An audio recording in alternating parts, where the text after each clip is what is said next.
Hello, अस्सलाम वालेकुम। मैं शमीम अहमद अपने यूट्यूब चैनल पर आप लोगों से मुखातिब हूँ। आज मैं बहुत ब्रीफ में बात करना चाहूँगा फ़ारूक अब्दुल्ला साहब के बारे में। फ़ारूक अब्दुल्ला साहब कश्मीर के लीडर हैं और ये समझिए उनके वालिद शेख अब्दुल्ला साहब का एक बहुत बड़ी कुर्बानी है, कुर्बानी थी कि जिस वक्त हिंदुस्तान का पार्टीशन हुआ उस वक्त उनका बहुत बड़ा रोल था कश्मीर को इंडिया से साथ अलाई करने का। और उन्होंने एक वहाँ के महाराजा के थ्रू एक गवर्नमेंट ऑफ इंडिया से एक एग्रीमेंट किया था। हालांकि उसमें बाद में प्रॉब्लम्स आई और पंडित जवाहरलाल नेहरू जिनके वो ख़ास करीबी दोस्त भी थे उन्होंने ही उन्हें जेल में डाला। 18-20 साल जेल में रहे।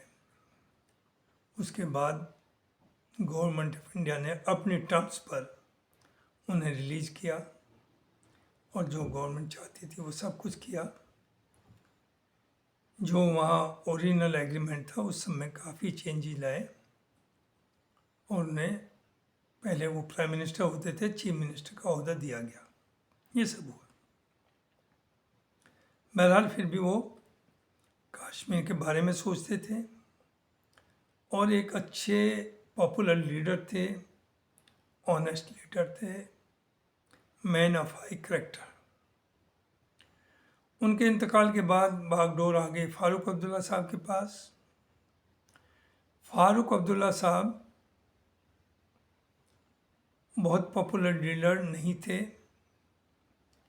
पावर में ज़रूर रहे चूँकि उसमें सेंट्रल गवर्नमेंट यानी कांग्रेस की पूरी इन्हें सपोर्ट रही और इन्होंने वहाँ कंटिन्यू किया।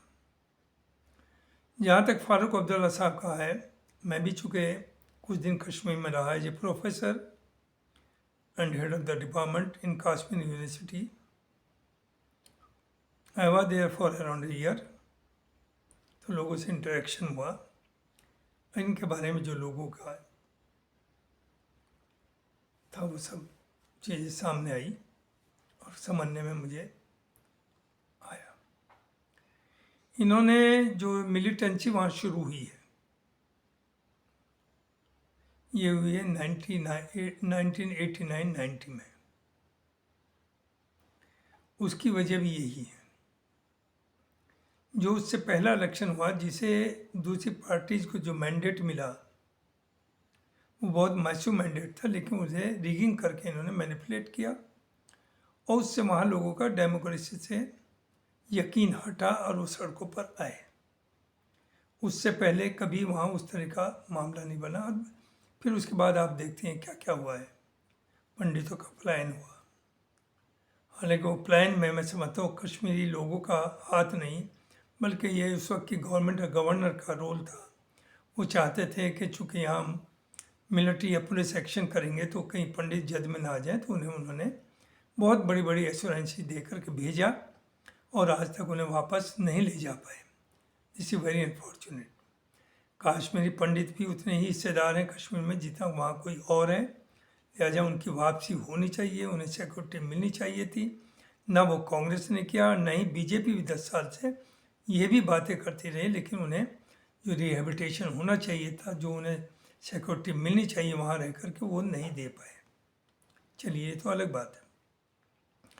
जहाँ तक फ़ारूक अब्दुल्ला का सवाल है, they are the most, he is the most corrupt leader of Kashmir. He has no religion, no ideology. सभी को मालूम है, जैसे इनकी wife she is a Britisher, गोरी हैं, अंग्रेज हैं। बेटी का भी मालूम है, पायलट की बीवी है, पायलट इनका दामाद है सचिन पायलट। और बेटे का भी मालूम है, उसकी भी शादी एक नॉन मुस्लिम से ही हुई और अनफॉर्चुनेटली वो फेलियर भी हुआ उसका। इन्होंने 50 साल तक दिल्ली को ब्लैकमेल किया फारूक अब्दुल्ला ने, और इनका कहना होता था कि अगर कश्मीर को बचाना है तो हमें स्ट्रॉन्ग करिए। और वो सेंट्रल गवर्नमेंट, उसमें मेनली कांग्रेस ही रही, उसे ये ब्लैकमेल करते रहे और वहाँ लूट मचाए हुए थे और इन्होंने वहाँ रूल किया। चूँकि ये नो आइडियोलॉजी, ना ये मुस्लिम्स के लीडर हैं, ना ये हिंदूज के लीडर हैं, या ना जम्मू कश्मीर के पंडितों के लीडर हैं। ही is the most opportunist leader. जब कांग्रेस कमज़ोर हुई तो उन्होंने अलायंस बीजेपी से किया। बीजेपी में खुद भी मिनिस्टर रहे, इनका बेटा भी रहा। हाँ, एक बात ज़रूर है, इन जनरल एक लोगों में सोच है कि इनका जो बेटा है Omar Abdullah is much better than बाप फारूक अब्दुल्ला। उसकी सोच काफ़ी हद तक बेहतर है और सही है और उसकी एक्सेप्टेबिलिटी ज़्यादा है। ऐसे ही जैसे यूपी में जयंत की एक्सेप्टेबिलिटी उनके फादर से कहीं ज़्यादा थी और है, अभी भी है, ऐसी बात नहीं, भले वो बीजेपी में चले जाए, but he is considered to be much better than his own father, जो बहुत ढुलमुल हो जाते थे अजीत सिंह जी, चौधरी अजीत सिंह। ये उस लिहाज से मच बेटर जयंत। लेकिन वहाँ कश्मीर में उमर अब्दुल्ला ज़्यादा पॉपुलर हैं, ज़्यादा एक्सेप्टेबल हैं as compare to Farooq Abdullah. Farooq Abdullah की कोई सोच नहीं है, कोई विज़न नहीं है, उसका सिर्फ सेल्फ इंटरेस्ट। और जब टीवी पर आएंगे तो बड़े इमोशनल हो जाते हैं, अरे मुझे पाकिस्तान भेजोगे, मुझे पाकिस्तानी कहेंगे, आप ये कहेंगे, आपको ये रहेंगे। आप अपने को बार बार प्रूव करते हैं कि आप बहुत बड़े नेशनलिस्ट हैं। आप नेशनलिस्ट नहीं बल्कि आप अपॉर्चुनिस्ट हैं। आप इंडिया के बहुत बड़े इंडिया अलायंस के एक आर्किटेक्ट का काम कर रहे थे, रोजाना बीजेपी को अब्यूज कर रहे थे, रोजाना मोदी जी को हटाने की बात कर रहे थे। आप में कोई दम नहीं है, आप कुछ नहीं कर सकते, आपको कुर्सी चाहिए। अब आप के यहाँ ईडी भेज दी तो उससे अगले दिन ही आपका स्टेटमेंट आ गया कि आप इंडिपेंडेंटली इलेक्शन लड़ेंगे सभी सीट्स के ऊपर जम्मू एंड कश्मीर में, आप किसी से अलायंस नहीं करेंगे। तो सिर्फ एक ईडी के घर पे छापा मारने से आपकी हवा निकल गई, और हो सकता है आगे कुछ दबाव अगर पड़ा तो और भी इससे भी बड़ा डिस्ट्रक्टिव काम आप कर पाएँ। तो देखिए, काश्मीरी ये गलती तो मैं नहीं कहता हूँ इसी की है, गलती तो वहाँ की मासिस की भी है।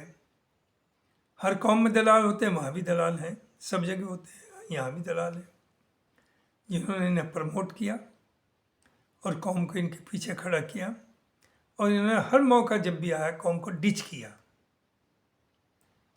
तो be aware of Farooq Abdullah. Kashmiri लोग समझते हैं वोट आइदर फॉर इंडिया और फॉर एनडीए। मैं बिल्कुल ये नहीं कहूँगा कि बीजेपी हराओ का ठेका आप लें। मुसलमान ये सेकुलर को बचाने की मुहिम अपने सर पे मत रखें, ये इस चीज़ का ठेका ना लें। जिन्हें पीएम और सीएम बनना है वो ये सब काम करें। मुसलमान बिल्कुल ना किसी को जिता सकता है ना हरा सकता है। हाँ, अच्छे कैंडिडेट्स या जिनकी आइडियोलॉजी ये है कि जो ये ईमानदारी के साथ चाहते हैं कि सब मुल्क में सबको जस्टिस मिले, सबको साथ लेके चलें, आप उनके साथ खड़े होइए, उन्हें सपोर्ट दीजिए। तो यही मुझे कहना था।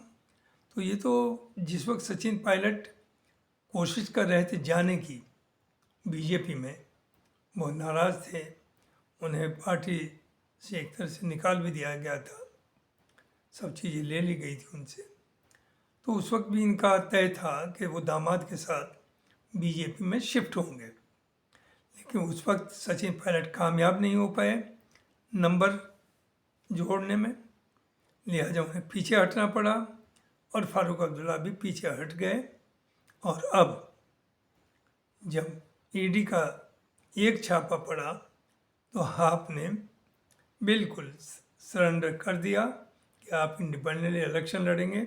सीधी बात, सब समझते हैं आपके चालक को। तो इनके बारे में यही कहना था कि is the most unreliable person, भ्रष्ट आदमी भी हैं, और बाकी ये किसी के लिए लॉयल नहीं, ना ये कांग्रेस के लिए लॉयल हैं, ना ये बीजेपी के लॉयल हैं, ये सिर्फ अपने और अपने लिए लॉयल हैं, ना ये कश्मीरियों के लिए लॉयल हैं।